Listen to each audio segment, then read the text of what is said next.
the bar and the standard for D-line play at the University of Georgia. It was his athleticism, it was his tenacity. He wasn't just getting sacks and tackles for losses. He was picking off passes and taking them to the house. He was like the honey badger before the honey badger, but playing D-line. All time.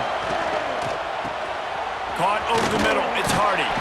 They put the brakes on him at the 21-yard line, short of the line to gain, and now field goal or go for it on fourth.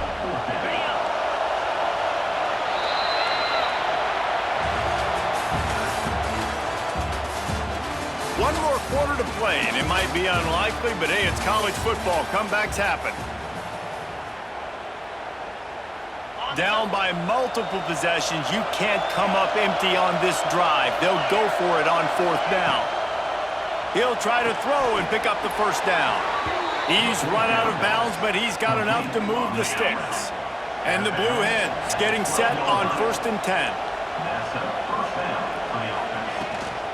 Running the red zone, it's Hardy. And he runs it in for the score. Touchdown, Delaware.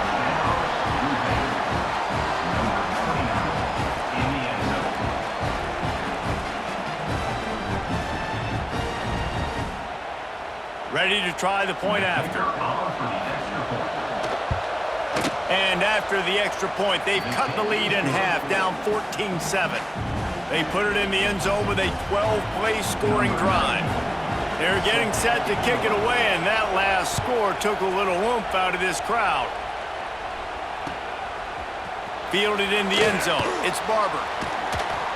Just never had a chance to shake loose, and he'll be brought down at the 24.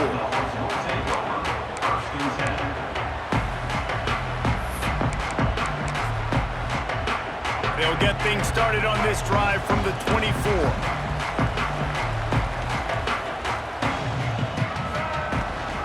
The handoff keeps working on that clock. He is going nowhere. Stop at the line of scrimmage. And I think if you're the head coach, defensively now, obviously, you've got 3 timeouts in your back pocket. You're trailing at this point, and the offense is going to be running the football, trying to bleed the clock. They're going to take as much time off the game clock as they can before snapping it. You've got to start thinking about using some of those timeouts. He'll step out of bounds right at the 35-yard line, and maybe they've got something cooking. You see a lot of offenses late in the football game with a lead get conservative. I like they didn't. They trusted the passing game. You're going to get looks that you know what they are. Defense has to be aggressive. You know, they have to be aggressive because they're down. And the rush will get to him at the 25. Those are the types of plays that drive head coaches crazy because you practice these situations all the time. That's a bootleg fake. And part of the reason why they like to get the quarterbacks out on the perimeter is because at that point outside the pocket, if nothing's open, all you have to do is throw the football across the line of scrimmage out of bounds, and it's an incomplete pass. He forgot to throw the ball, and because of it, he takes a massive sack. The clock winds down to the 2-minute timeout, and this offense will try to drain away the time and secure the victory.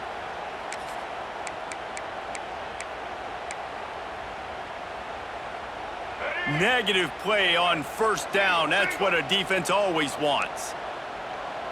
Let's go. Back to throw. It's Moon. Unloads to the wideout. It's complete. He'll step out of bounds right at the 44. A big time pickup on that one. The Dogs come to the line on 3rd and short, looking to keep this drive moving. They'll stick to the ground, looking for the marker. They finally get a hold of him, knocking him down behind the line of scrimmage. He had been running wild. And the defense was locked in. You could tell they saw it. They reacted right away. Got the running back on the ground immediately. Pocket breaking down. Hit as he throws. That ball never had a chance, and they'll turn it over on downs. And as a defense, that's all you can ask for. Give the ball back to your offense. Yes, you're still down. You gave them a chance. They got the football. They got some time left. Now can they put a drive together? Maybe go tie this game. Maybe go win this game. Great stop by this defense. He's all the way down to the 27-yard line, and they are threatening. And I think that's what you want to see from this offense down the stretch. Like, can you physically dominate the game? You've got the lead. Now run the football, eat clock, continue to feed your dude. Not a whole lot of room there. 3 yards maybe, 2nd and 7. Well, I understand they're trying to catch the defense off guard by running the football, expecting them to be in some kind of zone coverage, but you're trailing late in the game. You're going to have to throw to win it, and that's what I'd expect them to do on this next play. Quarterback making adjustments. To the air on 2nd down. Quick completion on the out.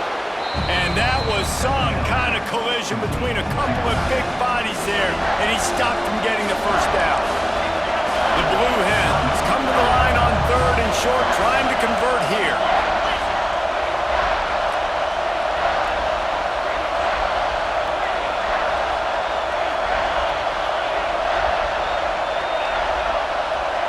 Dropping back, it's Francis. It's complete. He stopped right there, short of the first down, and this defense trying to preserve the lead. Man, and you really wanted that first down. Time is not your friend right now. You better come to the line with a good thought process because that clock is ticking. Referee signals timeout. It's the defense wanting to make sure that they have everything just right with a big play coming. And here we go, down to score. They'll go for it on 4th down. Trying to do it on the ground. Oh, he's got some space. That'll be enough for the first down, and now they've got it at the 15-yard line. That's a risky play call there, 4th and a couple of yards, and you turn around, you hand it to your running back, you say, my guy's a better athlete than any of yours on defense, and he's going to find a way to keep this drive going. I don't think that's the way they drew it up. Incomplete. Well, I know it hasn't been a tremendous day statistically for this quarterback, but his decision-making has been good enough to win this game. Hasn't thrown a lot of TDs so far, but when things aren't open, he throws it away like on that play right there. He's not putting his team in a bad spot, and that's why they still have a shot to walk out of here with a W. All right, defense, that's what we can't do. We can't give up this many chunk yards on the ground. Got to commit more guys to the line of scrimmage. Got to get those running backs on the ground. That's way too easy. He's got it down to the 1-yard line, right on the doorstep of Pater. They'll call timeout with 9 seconds left on the clock. Looking for just 1 more yard. It's 2nd and goal. Wants to adjust the pattern. They'll go to the air on 2nd and short. Into the end zone, and it's caught for a touchdown, and we might just have overtime on our hands.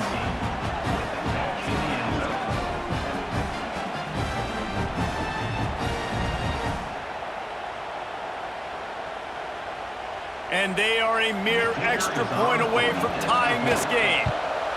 And that extra point was good, and we are deadlocked here in the 4th. So they covered 42 yards on the drive. And they decide to tie it up in the final seconds. Looks as if we could be headed for free football.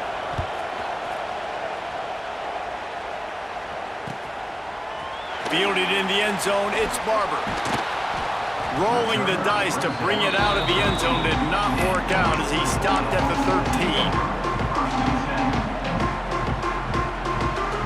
13. Opening play of this drive comes from the 13-yard line.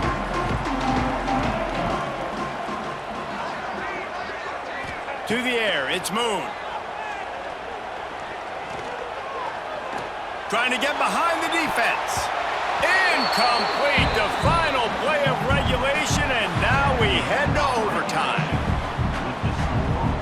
All right, guys, so here we go in overtime, and just to refresh everyone's memory, alternating possession starting on the opponent's 25. And it's so nice to be on defense first, to set the tone, to understand what you need. Try to hold them to a field goal. The offense knows they can do their job to go out and get a win. Just 2 possessions, Palmer, like you got to be at your best. Yeah, and I love the new rules, too, because in the 3rd overtime possession, it goes to alternating 2-point plays, back and forth. Who's got anything left in the tank here in OT? Blast is way ahead, but not much room. A pickup of 1 to the 24.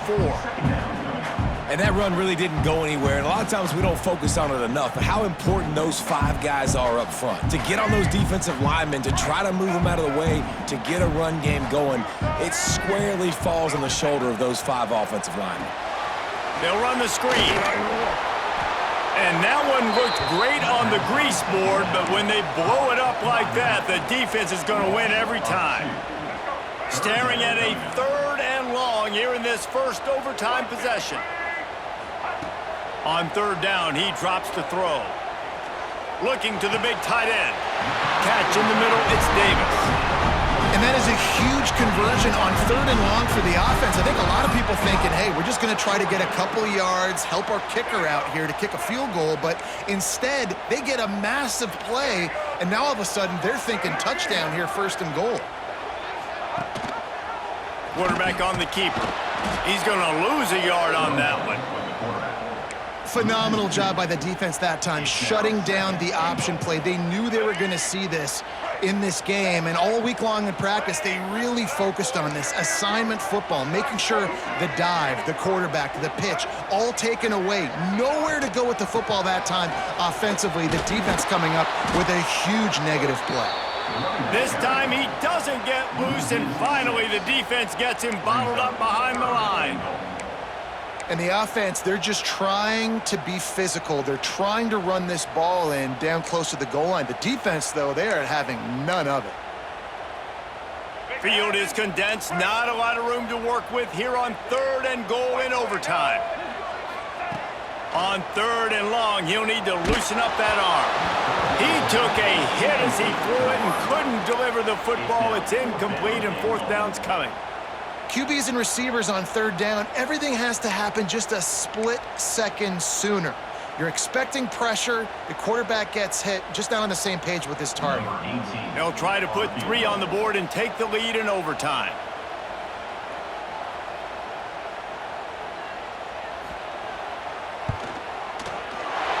It's good. He's going to hit a string right in the middle of the uprights there. And guys, after the field goal, now they have the lead. And you want a touchdown and you want to be aggressive, but man, right down the middle, that obviously gives me some confidence down the road that I can trust this guy. Down by 3, it's their turn here in overtime. A touchdown will win it. Here's 1st down.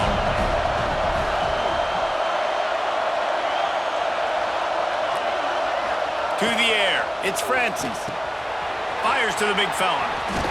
He hauled that one in and got it down to the 15-yard line. And that's why QBs love their tight ends so much, right? Especially when they're athletic, because they make short throws turn into long gains. Because of his ability after the catch, it's so unique and special. He is dominant in this offense. Can't quite cross the plane to get the 6, but they'll have the 1st down. You know, it's a nice throw by the QB there. When you're throwing to running backs, you got to make it easy on them. So you want to put it right on their body, make the catch simple, and let them go to work like they did just there, getting that 1st. 1st and goal, and a touchdown will win it. They're going to run it.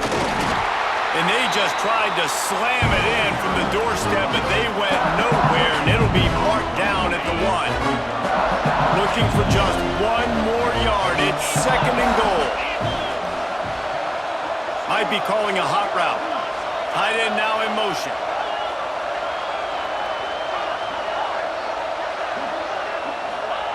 They're looking to throw on 2nd and short.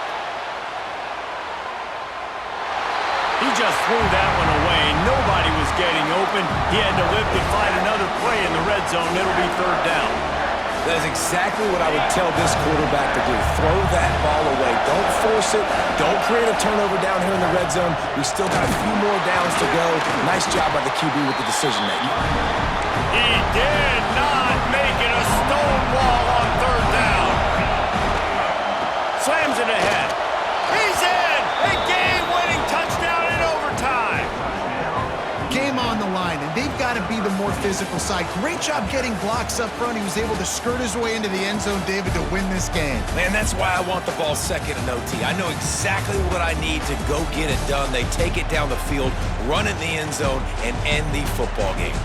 That's going to do it from here. For David Pollack and Jesse Palmer, I'm Reese Davis, and you've been watching another presentation of EA Sports College Football.